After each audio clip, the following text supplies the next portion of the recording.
Hi everyone, so let's get started. Good evening and welcome to the webinar Storytelling for Business. Thank you so much, all of you, for joining me. Now, just a couple of things before I launch into the webinar. I won't be able to answer any questions during the webinar. The reason being that I'm on my own at the moment. I was going to have somebody helping me field questions, but unfortunately that didn't materialize. But hopefully we'll have time at the end to answer some questions. Secondly, the second thing is that I am at home, and if there are any noises coming from around me and from outside, I apologize for that. It's beyond my control. So I'm going to give you some introductions, proper introductions in a moment. But before that, I just want to start with a story. So the name of my organization is Learning Alive, and we do education and training in disadvantaged areas in the township with teenagers from low income groups. And what's happening at the moment is that I'm very concerned about them, because they are at home and they don't have any access to any schooling, and because they're from lower income groups, they don't have the connection, they don't have the data to get online learning, so they don't have a backup in terms of homeschooling. So a few months ago, I bought them a book, and I handed this book out. I didn't know whether it was a good idea because it's a very highbrow book, it's an adult book, but it's a book that changed my life. So I took a chance and I thought, will they read it? Will they get into it? Is it teen friendly? So I took a chance and I handed this book out to them. Then a few days ago, one of these students contacted me on WhatsApp, and he said, "Hi ma'am, how you doing?" And I'm like, "Oh, Prince." And Prince is a marvelous boy. And he is, very diligent, very hardworking, very serious young man. He's 15 years old. I said, "How are you doing, Prince? Are you getting on with stuff?" And he said, "Ma'am, you know what? I'm reading that book you gave me, The 7 Habits of Highly Effective People." And he said to me in his serious little voice, "I really do think it's giving me a mastery for life." So I was it was just a joyful moment. I was absolutely overjoyed, because the books that I handed out were being used by the kids, and they had a backup, at least that some of them had a backup while they're not at school. So why am I telling you this story? Well, the question I want to ask that relates to this story is, why do people make purchasing decisions? Why do people actually decide to buy things? So let's just think back now to the story that I did and have that question in mind. People make purchasing decisions because, number one, they understand what you're selling. They understand the goods or the services or products you're selling. Number two, I think people make purchasing decisions because they trust you. Trust is a very big part of purchasing decisions. And number three, they buy something for you if it's fixing a pain or giving a gain. So they buy something for you if it's going to solve a problem, or perhaps if it enhances some aspect of their lives. And lastly, I think that people buy things for you if they like you. Okay, so let's just think back to that story I just told about Prince. Did you understand what I was selling from that story? Well, I think so, because I mentioned to you that I work in education and I deliver education in the townships. Did it build up a feeling of trust? Well, I think it did, because I told you that I was giving resources. The kids were getting resources from me to help education. And we know that doesn't always happen. We know they don't always get textbooks, but it built up a sense of trust. Nextly, was I fixing a pain or giving a gain? Well, I definitely was, because he had access to education when he desperately needed it. And that tells you that that's what we do in Learning Alive. And lastly, did it make me likable? Well, I sincerely hope so, because I told you that I was concerned and I was worried about my learners. So that raises my likability. So all of those things that help people make purchasing decisions were covered in that little story I told you. But did I do a sales pitch? No, I didn't. It was just one 60-second story that had so much in it. And that is the subject of my webinar today. So I'm going to be giving you some great tips coming up and how you can build great stories that have the same kind of impact. But as promised, here's some introductions. So this is me. My name is Anne-Marie Olafua, and I am the Director of Learning Alive. We are an education and training organisation. I have over 20 years of experience in the education and training sector. I am a career teacher to my bones. I love teaching. It's what I always wanted to do. But I've also got extensive experience in presentation skills training in corporate sectors and in higher education. So I'm hoping that helps you realise that you're in good hands this evening. So I see that some of you are raising your hands. As I said, I won't be able to answer any questions because I am on my own at the moment. So I don't have anybody to back up the questions that you're asking. So I'm just going to plow on. What are we going to be covering in this webinar? Well, in this webinar, I'm going to be telling you why storytelling is an essential way to get and convert more referrals, and also how it can help you take your presentations to the next level. I'm passionate about storytelling, the power of it, and I'm going to be sharing that with you. But also, I'm going to be helping you find where to get great stories for your business. So that's what's coming up in the webinar. So let's crack on right now. So let's take a look at what's happening at the moment. We all know why working online is becoming so important. At this moment in time, the way that we're working has changed. We have to find a new way of working. Now, there's a good chance that these new ways of working, more online interfaces, is going to last even after the current situation has come to an end. I believe that this new way of working will continue. But it presents a great opportunity for us because now we have the online interface, we have new ways to connect and new ways to actually reach out and cross that digital divide. So we cannot perhaps do what we normally did, which was go to meetings with our business partners and shake hands. And in my chapter in B&I the Verve, yay, B&I the Verve, we like to embrace each other because we're very close. B&I is a powerful networking organization, Business Network International, which you can Google. But we can't meet in person, so we don't have that physical contact anymore. But what do we have to replace that? We have words. And words, as we know, are incredibly powerful, especially if we learn to use them well and use them effectively. That's what we're going to be looking at today. So why storytelling? Well, I love storytelling. Life is full of stories. We grew up with stories, didn't we? I'm sure if I asked you, did you ever have stories read to you by your parents? Did you have story time at school that you enjoyed? There's something magical and whimsical about stories, and stories actually help us understand so much about life because stories teach us things. For example, the stories that are in the Bible actually give us guidance for life. We have stories of real life heroes like Nelson Mandela, for example. When we tell his story, we don't talk about facts and dates. We talk about the story, the events that happened to him as a story, because it has more impact. And we also have great family stories. Everybody has family stories, traditional stories, anecdotes, funny stories, maybe sad stories, inspiring stories, but they are everywhere. So I'm sure if I asked you right now, can you think of a family anecdote? I'm sure some of you will have some great things that pop to mind. These are all stories, and they show why stories are everywhere. So in this webinar, what I'm going to ask you to do is to look out for these key tips. There's a few, it's only half an hour today, but these, if you have to take away anything, if you don't remember anything as I'm saying, just try and remember these key tips. And here's the first one.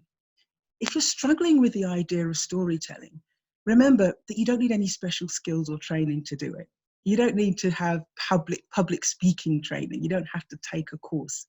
All you need is a good memory and a little confidence, and it will come naturally to you. The more you practice, the more it will flow, and you will find that you can do it very, very easily. And yes, you can do it in a business setting. Everyone loves a good story, and everybody will be on your side when you start telling a story. So that's the first key tip I want you to remember. Going on to why storytelling. So the name of this webinar is Storytelling for Business. So we're going to talk about why storytelling for business now. Our brains are actually wired to remember facts, to remember stories, not facts. They're not wired to remember lots of numbers or technical information. That stays in our brain. It's not retained in our brains for very long before it just flows away.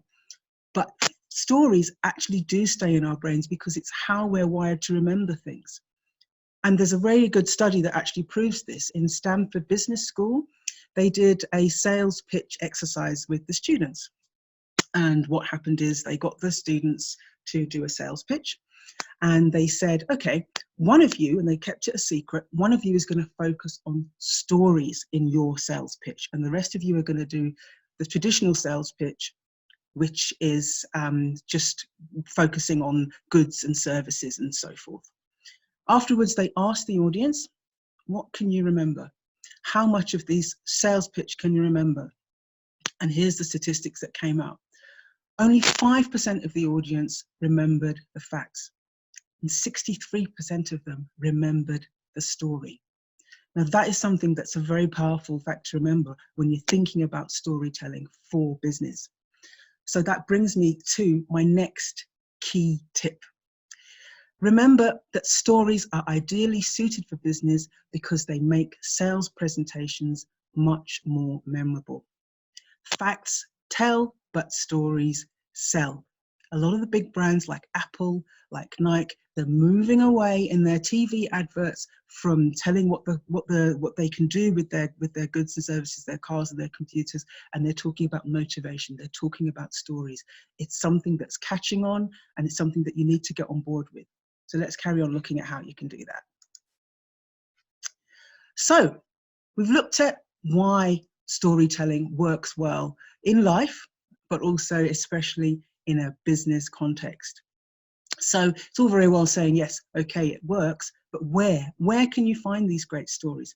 So what's coming up next is I'm going to give you some tips on the best types of stories and where to find them. So finding great stories. Now, this is something very interesting that I want you to think about.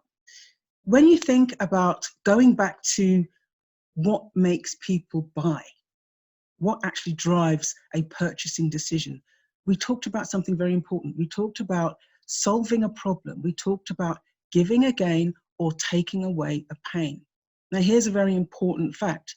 That is exactly the same core ingredient to all great stories. A lot of great stories, the best stories, have the element of overcoming a challenge or solving a problem.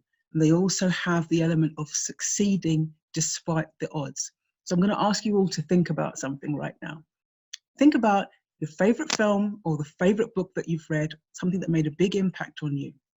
How many of those involved solving a problem? Whether it was overcoming a conflict from within the character or whether it's a conflict from outside, all the great films and books involve solving a problem. And it's exactly the same thing that involves making a purchasing decision, fixing a pain or giving a gain. So this is where you start to actually think about finding your stories. I want you to scan your life and especially the things that you've done in your businesses. Was there a time where you overcame a challenge? Was there a time where you solved a problem? And was there a time where you succeeded despite the odds, even with people telling you this isn't going to work? That's a good place to find your first stories.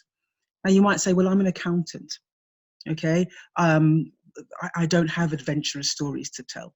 Depends on how you think of it. An accountant friend of mine told me that she had an extremely difficult customer, very angry customer, shouting, making serious complaints, causing all sorts of problems, but she turned it around by giving her a great service, by coming up with a solution. And then after a few days of working with her, she changed. That customer became a big fan. That customer was very, very, very pleased. That is a story of overcoming a challenge or solving a problem. Another story is perhaps, I've got one, a very fantastic plumber in my chapter came out to me when I had a flood in my kitchen, my washing machine was flooding. I called him, he was there in 20 minutes. I was very distressed because it was ruining the carpets and the neighbours downstairs were screaming at me. He was there in 20 minutes. He fixed the problem. On a Saturday, he came out, by the way, and he cleaned up after himself. So if you're a plumber or somebody in a service industry, you've all got stories like that. It's what makes you proud, and it's what makes you good. Those are where you find great stories. A next place to find great stories is finding your why. Everybody in business has a why, especially entrepreneurs. Why are they in it? How did they start it? That is a great place to start finding a story. Why do you do what you do? Another story for you. I've got a friend who, as a child, he had extremely bad dyslexia. He was failing at school. His teachers had written him off. He was bullied. He hated school. He couldn't pass any of his exams. But then he discovered that he had a gift for fixing computers.